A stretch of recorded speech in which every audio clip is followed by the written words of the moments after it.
special marine warning from the National Weather Service. The National Weather Service in Chicago has issued a special marine warning for nearshore waters from Winthrop Harbor to Northerly Island, open waters from Winthrop Harbor to Michigan City out to mid-lake, until midnight.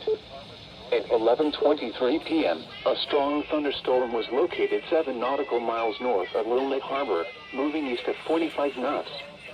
Hazard, wind gusts 34 knots or greater and small hail. Source, radar. Impact, small craft could be damaged and briefly higher winds and suddenly higher waves. Locations impacted include Little Neck Harbor.